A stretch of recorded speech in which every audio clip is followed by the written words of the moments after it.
Hi and welcome to this new Life Uncover podcast where we are going to see how Jesus has transformed this ex-gang member's life. Now, for safety reasons, we couldn't film this podcast, which has meant that on Instagram and on YouTube we can't really release any video content. We can't release short little clips and to see people's faces. Maybe you like that. Maybe you think, oh, that's brilliant. I don't have to see Calvin's face, which is fantastic. I really hope you enjoyed this podcast. I really thoroughly enjoyed hearing about this guy's life, and I hope you do too.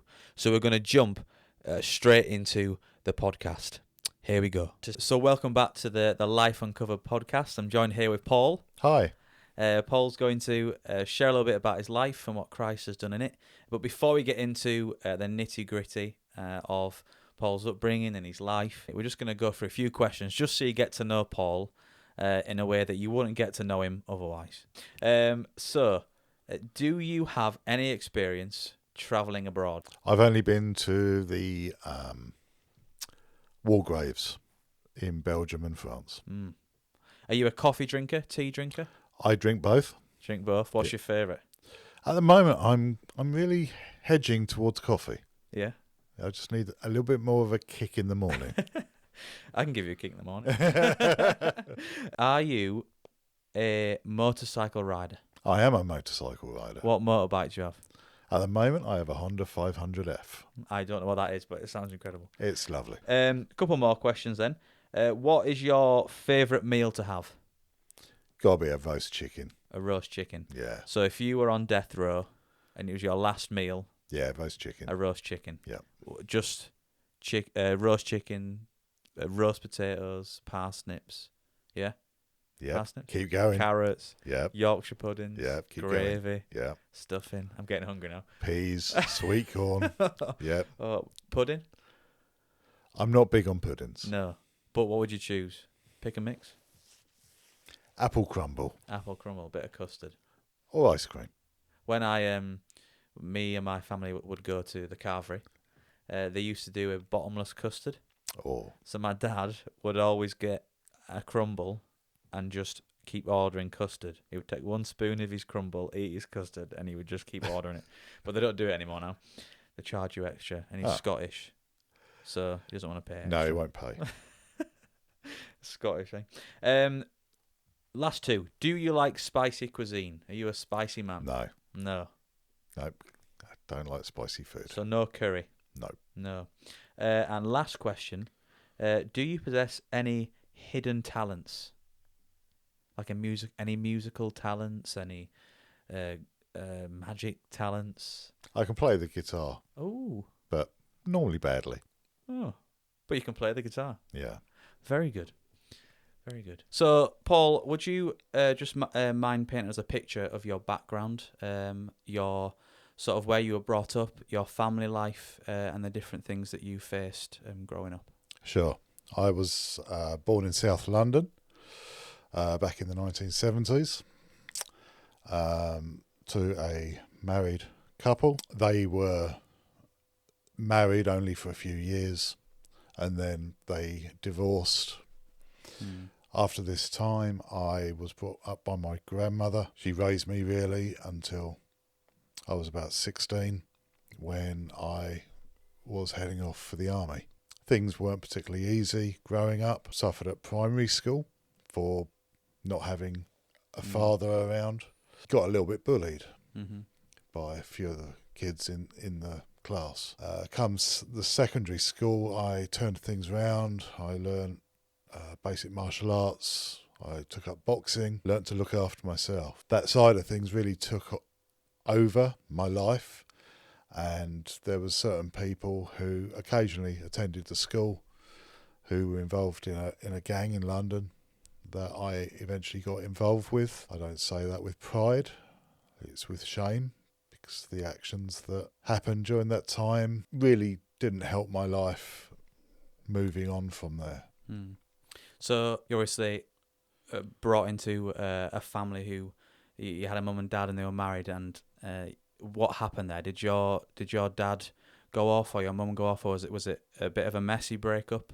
What happened there, and what impact did that have on you? Not just the bullying, but what impact did that have on you as a child, looking back now? Yeah.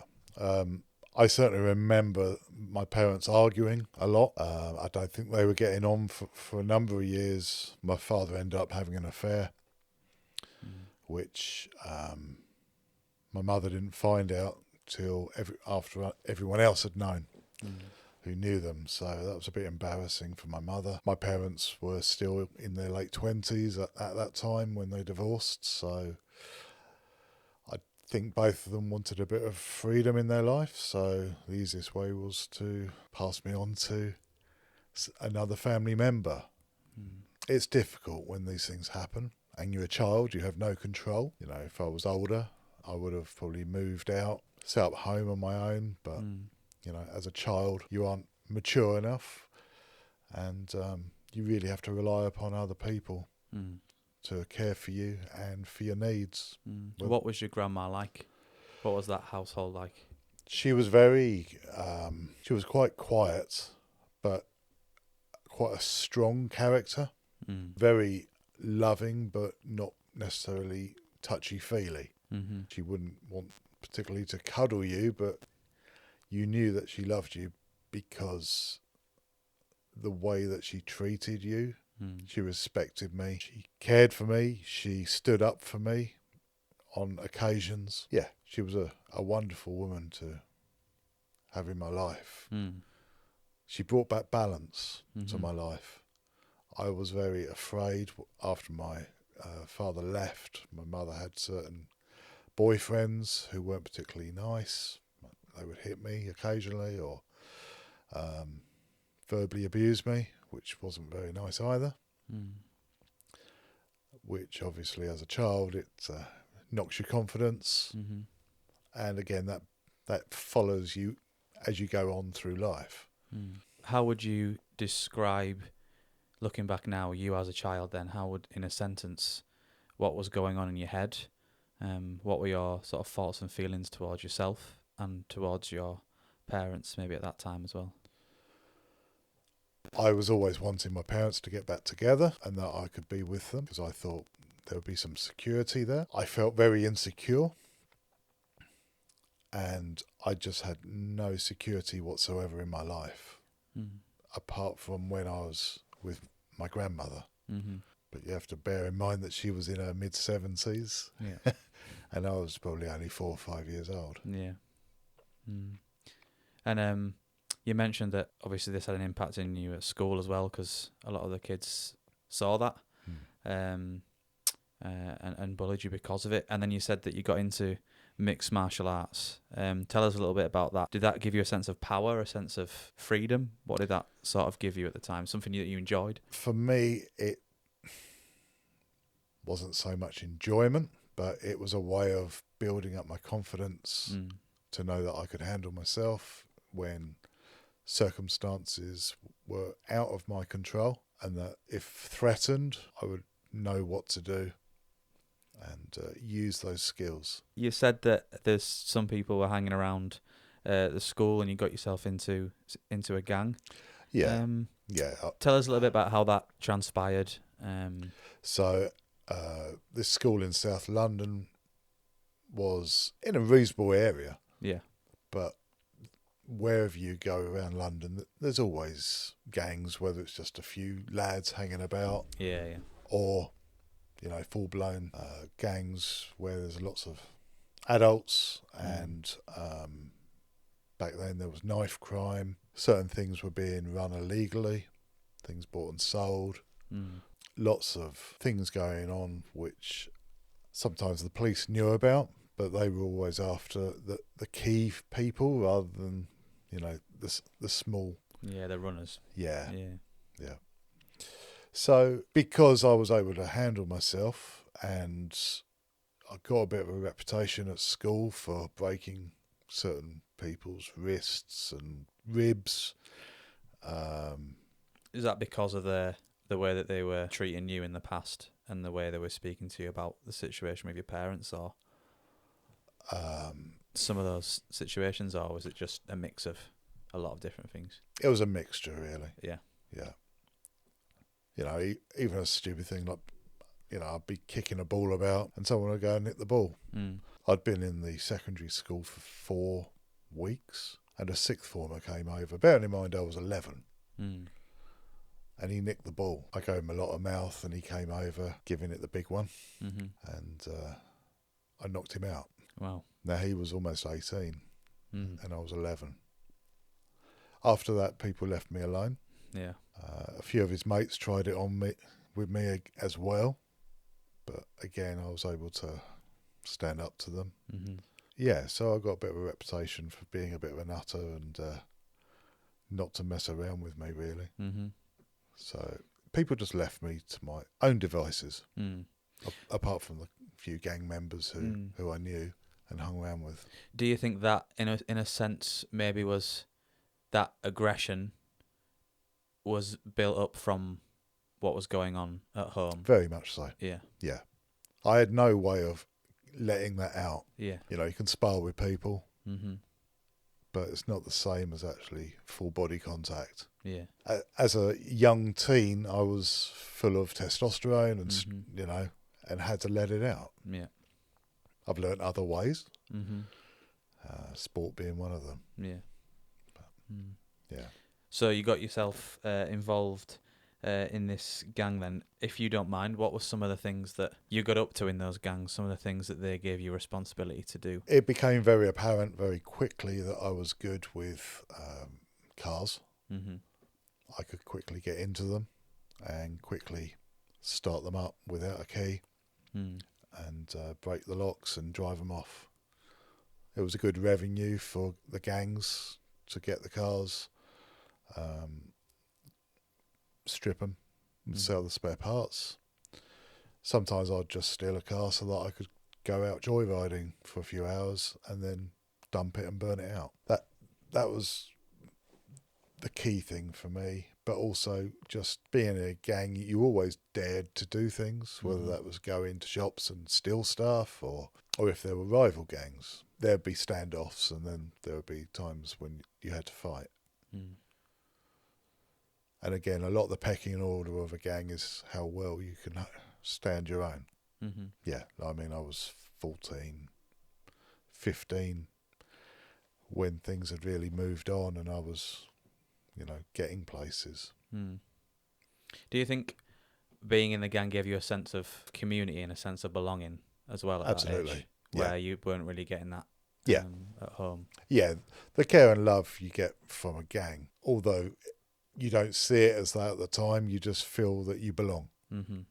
and that you've got their back, they've got yours. Yeah.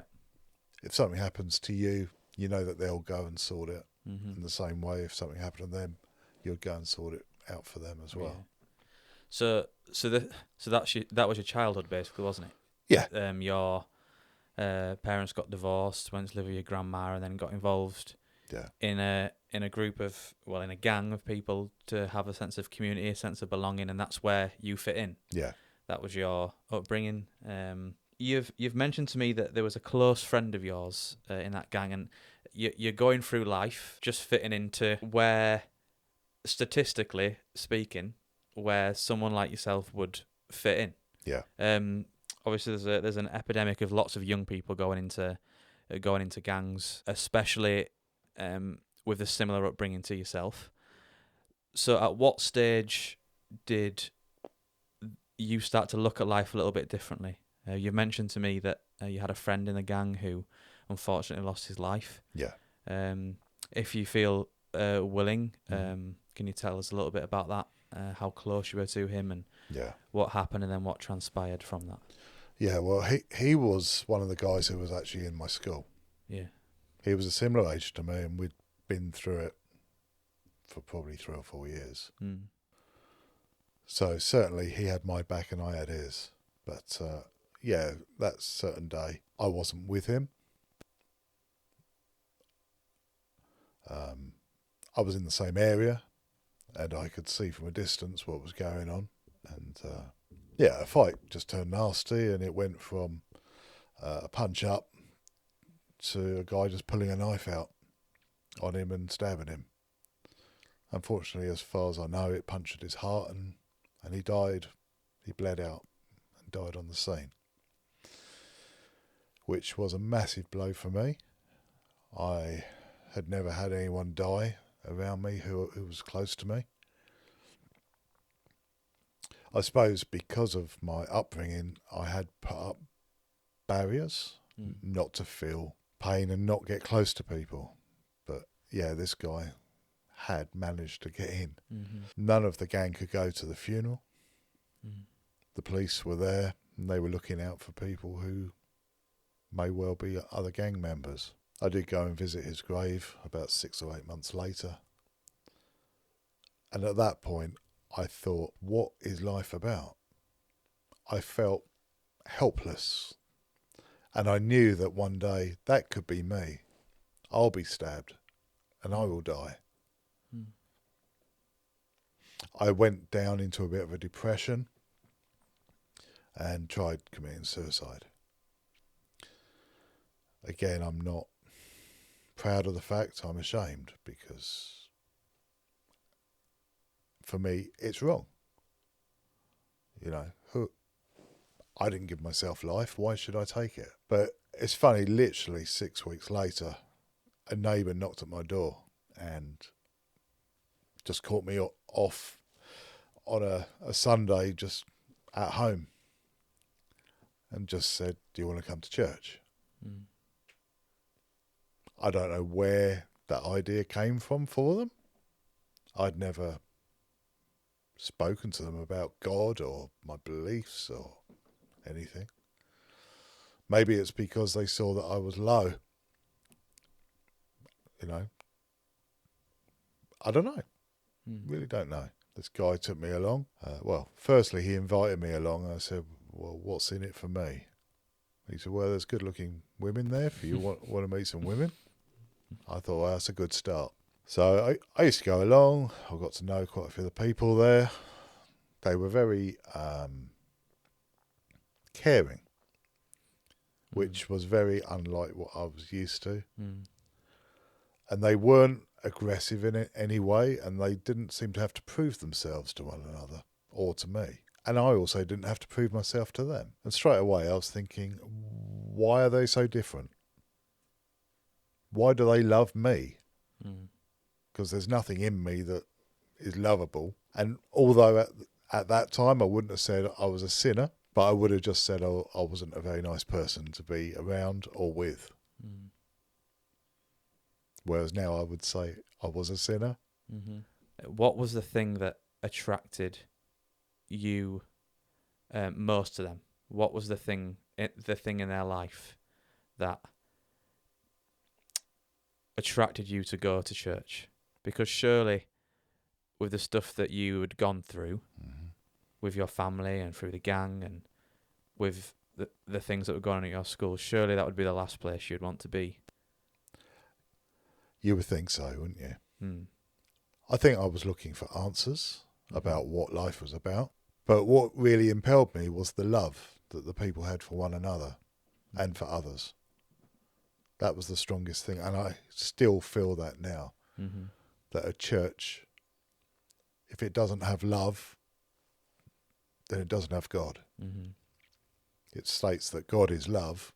And if people are acting as Christians, then they should be living, reflecting that love of God. It's interesting how when you look back to that initial stage of you going to church and being invited from your neighbour to go and see these people, that your first thing isn't, oh, this great preacher stood up and spoke this really incredible message. It was the people loved one another. Yeah. And was that something that you'd ever experienced before growing up, that sort of love? No. And what was different about it? Like I said, it was just an unconditional love. No one had to prove. Didn't have to prove anything. You didn't have to be related to them.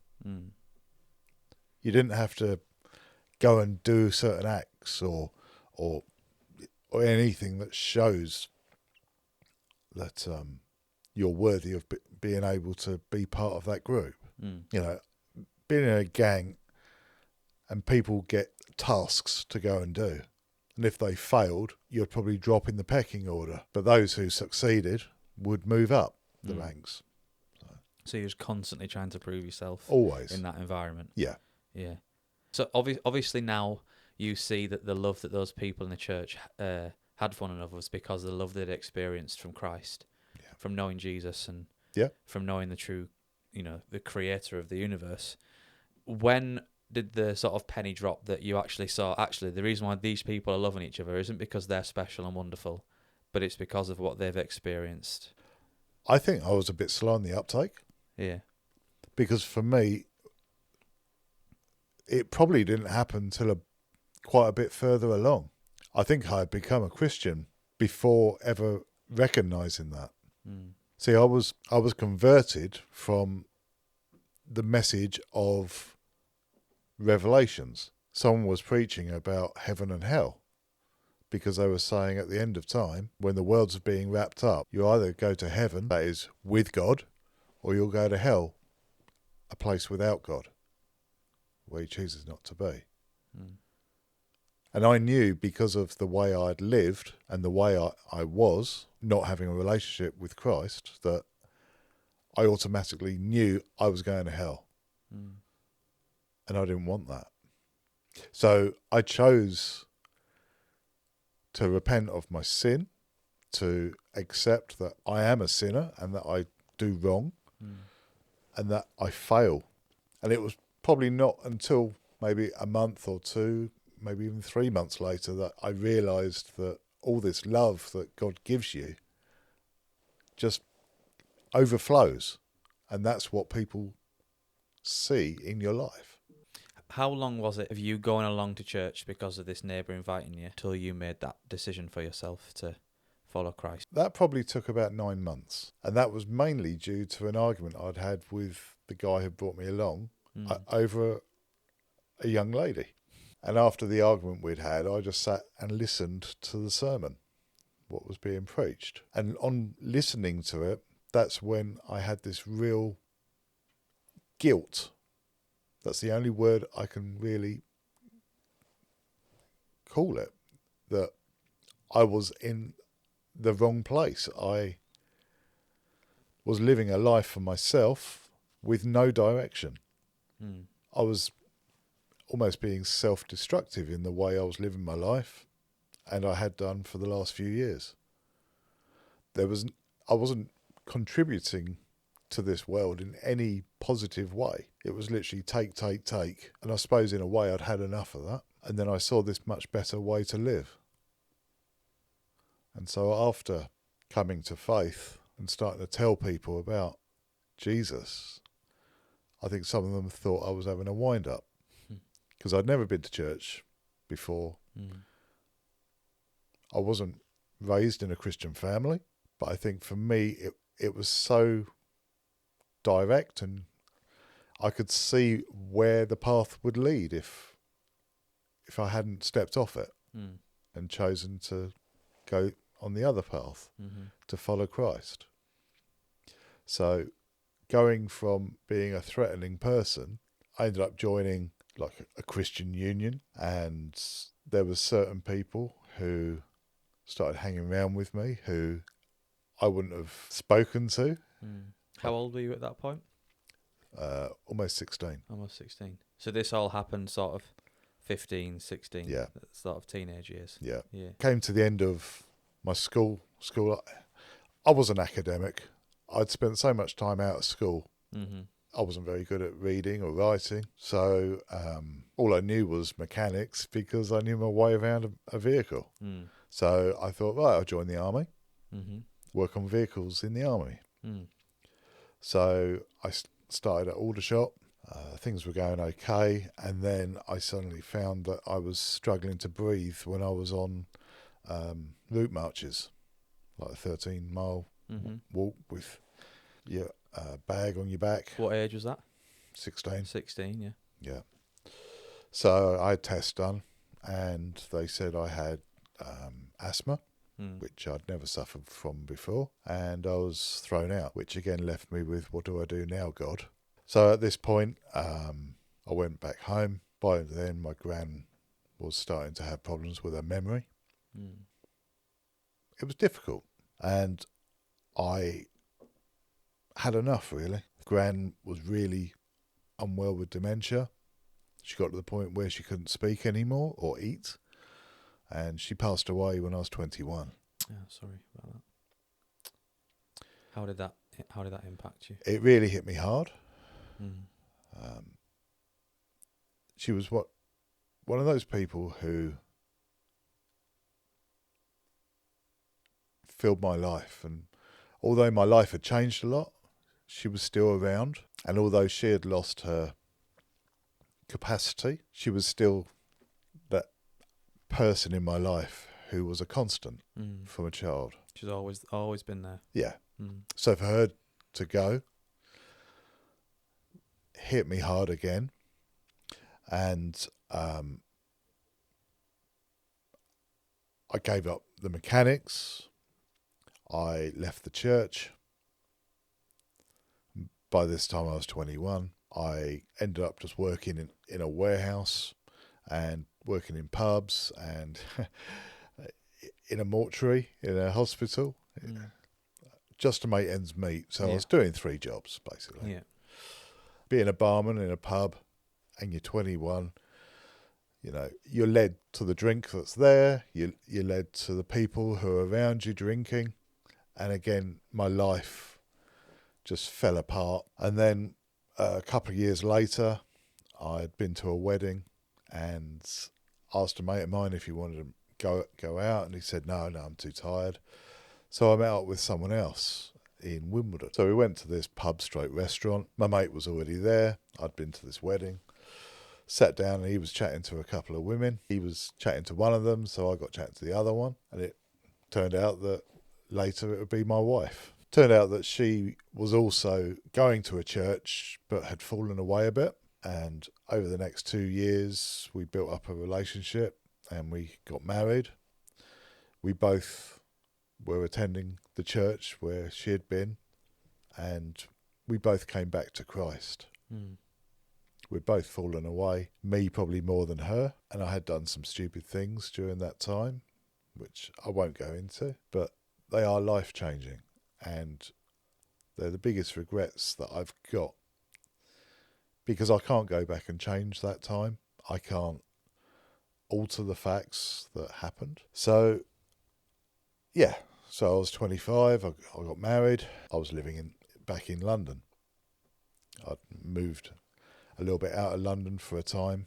It certainly helped getting out of the area, especially to do with the old gang. Yeah. I had just happened to be driving in that area and suddenly got rammed off the road, and turned out it was my old gang members.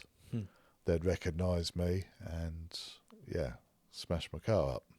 Thankfully they didn't come back for me, but the car was a bit of a mess. How did you manage to get away from them?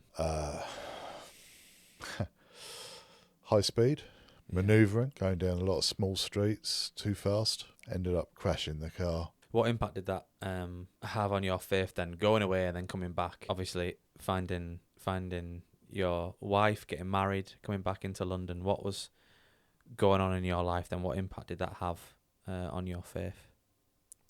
I think I was stronger coming back. I had understood more. I wasn't resentful over what had happened to my grandmother. It's part of the fallen world. Dementia won't be in heaven. Our bodies won't fail as they do. That our minds won't fail. Yeah.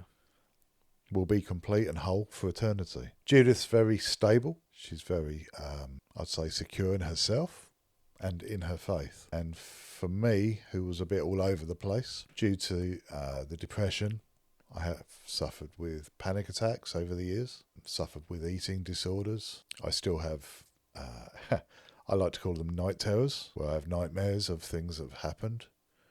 And I cope with them knowing that Christ is with me. He's my strength and my refuge. And I know that no matter how low I get, he's still there with me. It's helped me to help others in the same situation, because you feel very alone and you think, I'm the only one going through this. But as you share that with people, if you're open to people, be willing to share these things with people. Often people are willing to share with you after, because someone's got to start with being open. For someone of my background, being open is the last thing you would do, because it means you're letting yourself be vulnerable. But look at Christ, look how vulnerable he was. one of the first conversations I think we had was the illness that you were struck with. Tell us a little bit about that, how that's impacted your life. Sure, of course. I've always been quite fortunate for my health. I hadn't had a blood test till I was 40. I'd never gone for any health checkups or anything. And then I not only had a full-time job, but I was also doing a gardening job, running my own business at the weekends, on Saturdays and evenings. And I was able to knock down 5 fences and put up another 5 and do all the posts in one go without a rest. Didn't even think about it. I had chainsaws, which I could easily chop trees down in a day without worrying about it. Anyway, it came to a time when a tree had come down in my old church car park. It was only about 40 foot high, so I got my chainsaw out. I'd been there for half an hour and I thought I'd flu. I thought, that's weird, that's not like me. So I just presumed that I had flu. Yeah. So I rested, and a few days went by and I still rested, and this time went on. And then slowly I found that I was suffering from sleep apnea, that I was actually starving my brain of oxygen at night, loudly snoring, according to my wife. And I went into hospital for tests, and they said, yep, you stop breathing for minutes at a time. And then things were moving along okay. When I was about 44, 45, I started feeling very tired again. My muscles would ache, my arms, my legs, they would feel like lead weights. And then I started having a cough, and this went on to where I wasn't able to walk more than 15, 20 foot without getting breathless. And my head would get dizzy. And my work in London had a private health scheme, so I went off for that. And it turned out that I had a form of COPD. Basically means my lungs are infected with stuff which shouldn't be there, and my lungs try to overcompensate by creating more fluid to flush the lungs out. But as it does that, in essence, you drown from the fluid. So since then, I've been on strong medication, steroids, inhalers, tablets. This is a condition that will progressively get worse. It affects the sleep apnea. So I was having around 6 stoppages at night, and then I lost a load of weight as it was directed, and they were saying, you'll be great, you'll have got rid of the sleep apnea. And when I went earlier this year, they said, you're actually having 1 a minute now, which really shook me. Didn't shake my faith, but shook me. It showed that, again, I'm not here forever. And in fact, my life is shortened by this condition.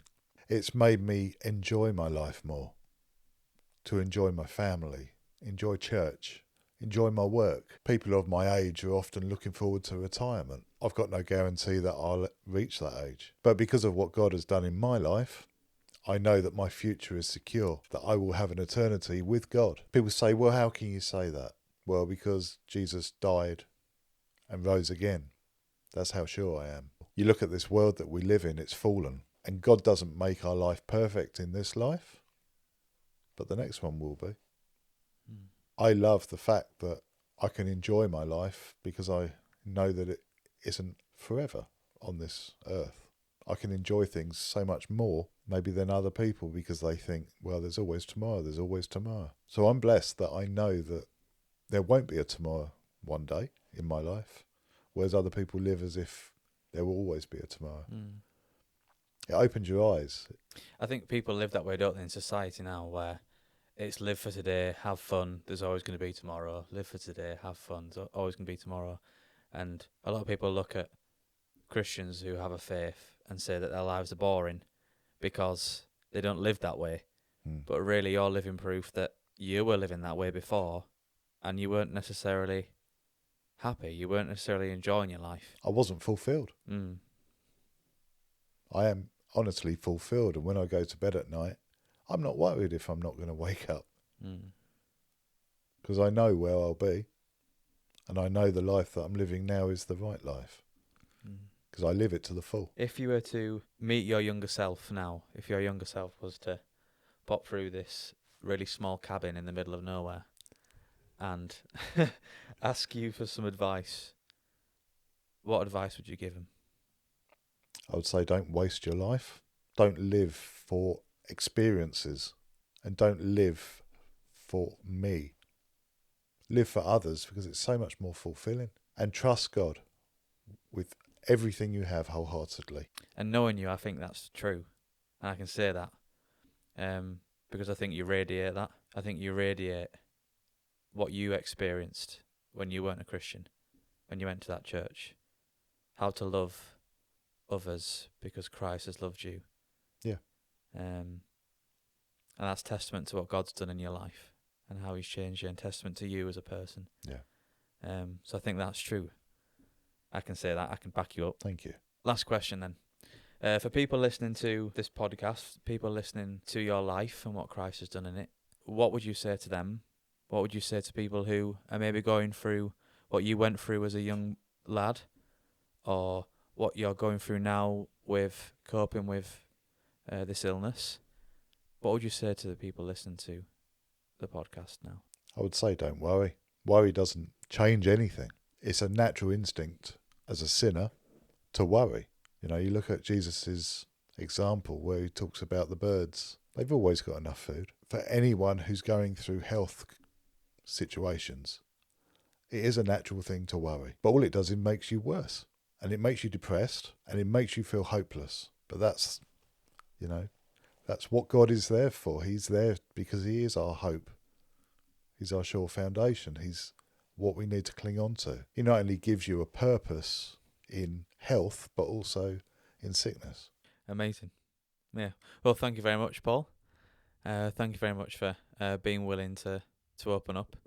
I think you said there, that we have to open up so other people can open up to us, and I think you've done that. Thanks for having me here today. So, there we have it, the end of the podcast. If you feel moved or you have any questions about this podcast, about anything that has been talked about in this guy's life, then please go on our Instagram at Life Uncovered, leave us a question there, or on the comment section of the YouTube video. Please do, if you've got time, leave us a rating on Spotify, leave us a rating on Apple Podcasts. It helps us out so much. Thank you so much for listening, and I hope you're looking forward to the next podcast.